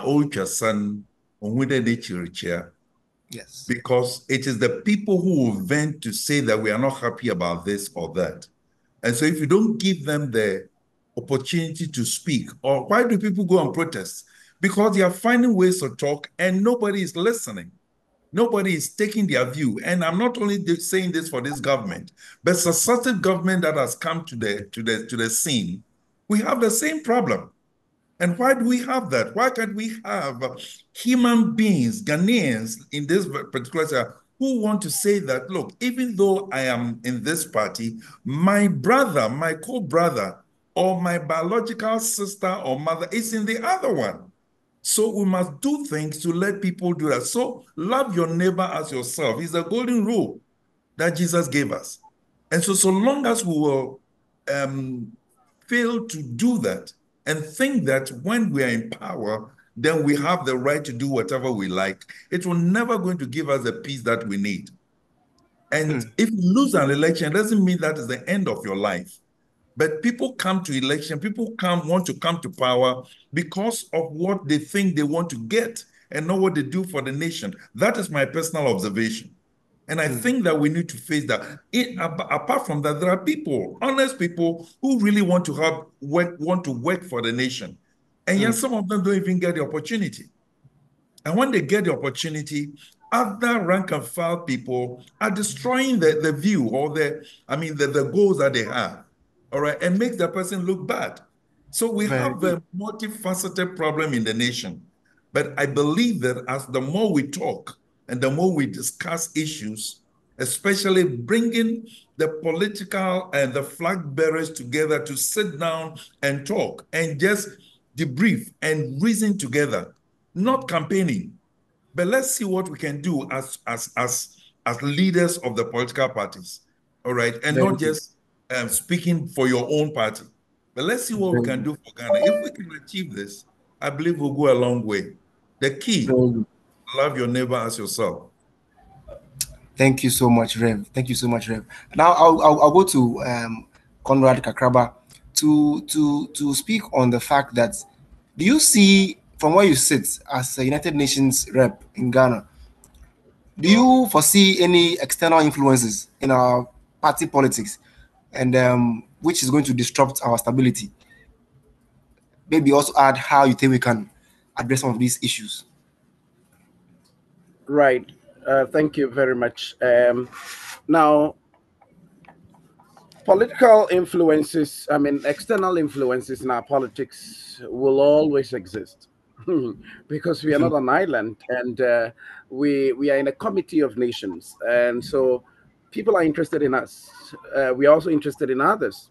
And so whatever happens here, there are a lot of people who are interested in what is going on, because there are commercial interests, there are political interests, there are economic and foreign relations interests, and personal interests, a whole lot. And so people are interested in what is going on in Ghana. And especially as we have also held that status as a beacon of hope in the sub-region, we are a key player that people are watching. And whatever happens in Ghana can also trigger to other countries in Africa, West Africa sub-region as well. And so there are influences. There are people who are interested in sponsoring political parties and people to do certain things. And we are also observing the fact that, the internet and this globalization also has played a key role in our elections. And so just as how it was the case in other countries where there are people who are either supporting certain candidates, and therefore they would create a a a, a, a feeling around them on the cyberspace. It's the same in Ghana as well. People will help others to look in a certain way online, and so they may not be from Ghana, they may not be our own people, but they have interests, and online they would ensure that they are really creating a certain kind of impression. There are people who also would put out polls, polls of people who are going to win or those who are leading and all of that, and just to create a certain impression as well. And so all these things, there are people who are also funding various actors, and even our own electoral commission also has some kind of support from donor agencies and all of that. And so if you put all of these things together, we are not just the people on our own. There are people who are interested in what is going on. As to how they will actually promote those interests or make sure that these interests come out, that is something that would be seen in different ways. But we as a Awesome. people, what we can do is that we can ensure that, yes, we have to still own our independence. We still have Yes. to tell people that, yes, we are our own people. We decide what happens here. We are the ones who are the kingmakers. We want to make sure that whoever is leading us is our own making and Yes. not from any external influences. So basically, that's what I would say regarding this. Thank you. Thank you so much for that. And I really like the fact that you added a social media bit to it. We are living in a world today where people can always create misleading content, to influence people's perspectives and the perception when it comes to elections. So thank you so much for stating that. I'll come to Prof now. Prof, how do you think Ghana can use this election to make a statement, against the trend of military rule in West Africa? Well, we have been making statements since 1992, and we've had different views, we've had conflicts, we've used our court system to make judgments, we've used uh, commissioning set up by councils to talk through, we've used the pink sheet to make cases. So over the years, we've made a lot of statements. And I think that we should continue making statements. But statements are not just enough, just as Honorable Francis Xavier Sosu said. Statements are not just enough because we will continue to enjoy the perception of peace until something trigger conflict. And then all the years of hard work will be eroded. So what we need to do is to continue to talk. I believe in talking, trust me. Continue to talk, continue to strengthen the institutions so that if people want to go on a protest, peaceful protest, the police will be empowered enough to be able to protect them and not get into their way. If students want to go on the protest, they should be able to do it without they being expelled from school, meaning that they should able to protest in such a way and manner that is in conformity with the school guidelines and policies. It is when we become distracted and we are coerced to believe that we can fight for our parties, because at the end of the day, I always like to remind individuals that if you fight in the name of parties, and we've seen people fought many fights on behalf of parties, and they are dead and gone, and we are still alive and we are enjoying our lives, and the party is still there. Trust me, they will mourn for you for 3 days. When your casket is lowered into the grave and we come home by our tradition and wash our hands, nobody talks about you again. Yes. Your life stupidly. So I want to encourage everyone that as we continue to go through this electoral process, and one thing I also want to bring quickly, I know time is almost up now, but one thing I want to mention quickly, Selassie, here is that we should stop comparing ourselves to the United States of America and other democracies. They've been around for 200 years, 300 years. We are still under the 1992 Constitution, for God's sake. So we should understand that if you go back and read the history, the civil history of America, what we are going through is nothing. They've gone through civil wars. They've gone through many things until where they are today. We will get there. We just have to be patient, tolerable, and understand that it's a process, and every effort, every win adds on to the whole process. And that is how we become better. No individual party is greater than Ghana. It does, like Honorable Sosu said, it doesn't matter whether it is NDC, it doesn't matter whether it's MPP, it doesn't matter whether it's any other party. At the end of the day, when the election is set and done, don't we work in the same ministries and government offices? Exactly. Whether you are NDC or MPP. At the end of the day, we expect you to be able to get work and take care of your families. That is more important than that process. That process is a period. So let's dedicate ourselves. And I want to encourage everyone, in case you don't call me again, we run up. I want to tell everyone that make sure you verify to make sure that your name is on the registration list. Make sure you cast your vote. It doesn't matter who you vote for, cast your vote, because the most important thing is that you are actually contributing to the process. And that is Thank all. you. Thank you. Prof, I think that is awesome how you ended it. But we've said so much about how Ghana, we are on a time bomb and all that. Is Honorable Sosu on the call? Yes, he's there. Okay, Honorable, if you can hear me, can you please unmute?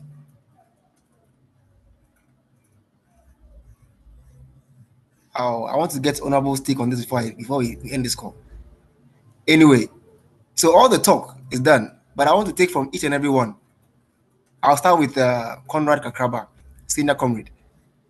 What do you like about Ghana? Hey, what a question. This one is a PhD question. What do I like about Ghana? I like everything about Ghana, that's all. And no, but seriously, I mean, well, I love the fact that at least since I was born in '85. Uh, since I grew up, I mean, I've not really seen what has been described in other countries, of course. So the military years is just 5 of those years that I lived, but and I didn't really witness it because I was too young to know. But at least what I've seen growing up.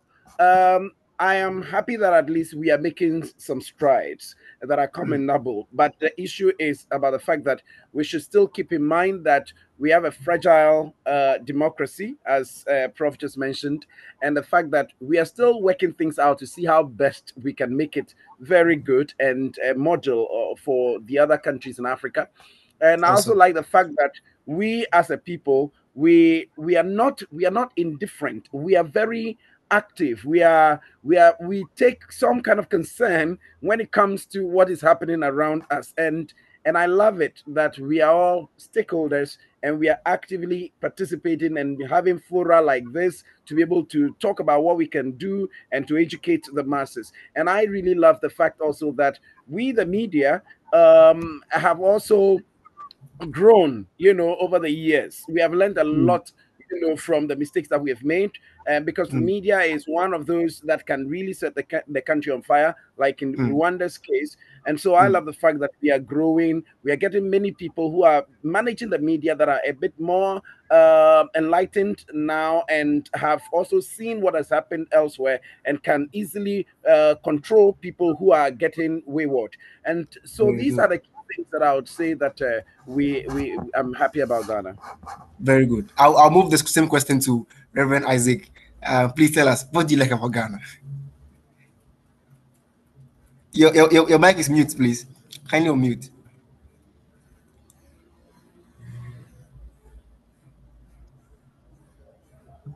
What I like about Ghana is that Ghana has great opportunities to make inroads economically, personnel development, and our resources are just amazing.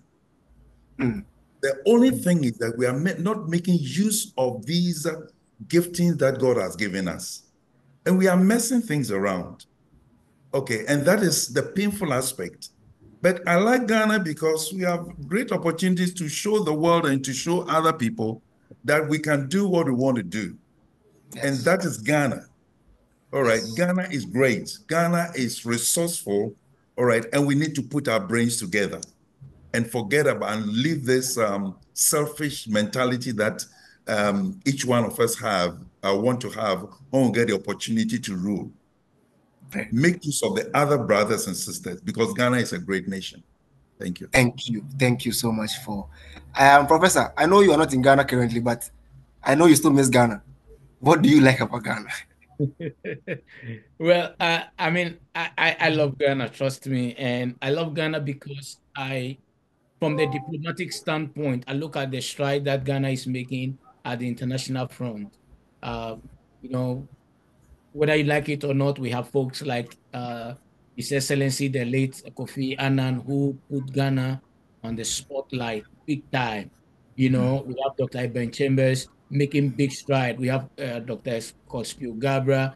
All these people, you know, they actually put Ghana on the map. And just recently, Shelley Ayokobotri has also been elected the General Secretary of the Commonwealth. These are big things that Yes. world, you know, last 2 years or so, I remember at the United Nations during the elections of the individuals to the UN court when Dr. Mensah Bonsu lost. I almost cried my heart out. But the fact of the matter is that we are perceived to not only be intellectually great, but we also offer our contribution to the world. And that is the whole reason why I personally want to ask each and every Ghanaian, love your country, protect your country, participate in the process, and do not allow yourself to be coerced and used by politicians to achieve their selfish ambitions.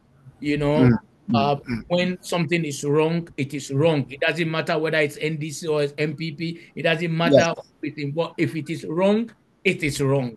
Yes. I will end by saying that we always tend to judge ourselves based on our intentions.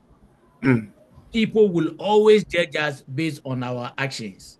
So it is Exactly. very, very, very important that your action at the end of the day is what people are going to walk away with and not your intentions, because your intentions are in your head. We don't know what you intend to do, but well, this is what you did, and we'll hold you accountable. That. Thank you so much. Wonderful Thank time. you so much, Professor. Thank you so much, Reverend Dr. Miles O. Thank you so much, Conrad Kakraba. Thank you so much, Honorable Francis Xavier Sosu. Thank you so much, MPP candidate for Jumakun, for your insightful comments, your invaluable time. One thing that I would say, or I will end with, is that always choose your best self at every instance. Don't choose your worst self. Love Ghana. This wouldn't end here. As we move into our breakout rooms, let's continue these conversations in our breakout rooms, and we'll come back and we'll say thank you to all of you for staying with us. All right. So thank you so much. It's been an amazing evening. God bless all our facilitators, moderators, our keynote speaker, and all the conversations we've had. It's just been amazing. So just a few points, and then we would wrap up our summit. There are some key points that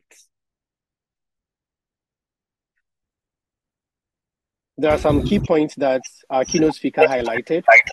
I would reiterate them. So one of the things he said was, no one ordained political party should be declared as winners of every election. Like, there shouldn't be that entitlement. And secondly, it would be very irresponsible on the part of religious and state bodies to make such declarations.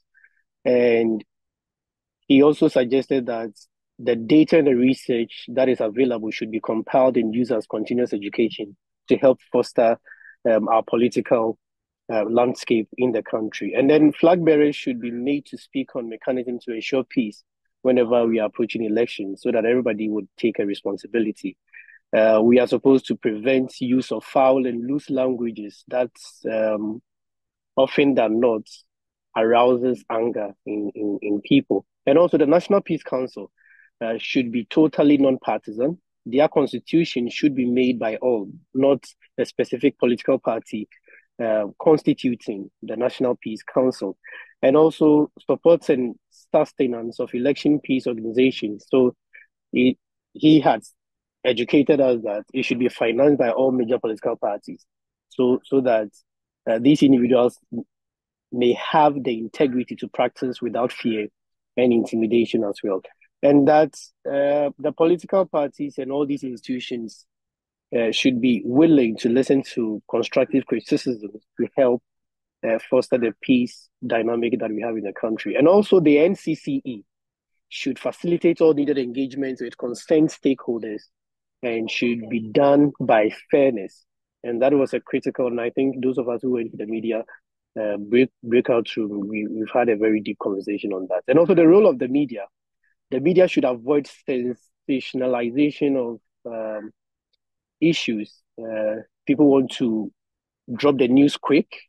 Other people also desire for fame, and so they do not do double check, and among others. And the EC must report correctly to counter sensational news that are put out by other outlets. And also, state funds must be made available for training and monitoring so that we can have, as we said before, transparent and collective, free and fair elections in the country. We should desist from making tribal abuses and also using irresponsible jargons like "all die be die" and "Matthew foot by foot" and among others. And the national security must act on these actions to ensure that the peace that we have in the country is safeguarded. So as we conclude the summit, we express our sincere gratitude to all participants for their insightful contribution and unwavering commitment to peace. We have engaged in a meaningful dialogue. We shared diverse perspectives. We have explored innovative solutions for a more peaceful world. And we believe that as Ghana approaches their elections in the next 2 months, we'll be able to uphold the peace that we enjoy and also deepen the unity and cooperation that we have in the country. Let us carry the spirits of cooperation and understanding beyond this event. By working together, we can build a future where peace, harmony, and justice prevail. Thank you once again, and may peace be with us all. We are really grateful for this event. Thank you. Hello, welcome to Jacobs-Abbey Global Institute for Leadership Studies, a research, teaching, training, and leadership institute that critically provides strategic transformational thinking to leaders and students with the opportunity to develop and create lasting impact in their institutions. Championed by a world-class faculty, one-on-one executive coaching, and peer learning, our programs are offered both online and in cohort sessions. Jacobs-Abbey Global Institute for Leadership Studies partners with academic institutions, civil society organizations, local communities looking to accelerate the impact of their leaders, more effectively engage teams, and build inclusive cultures of employee engagement and performance.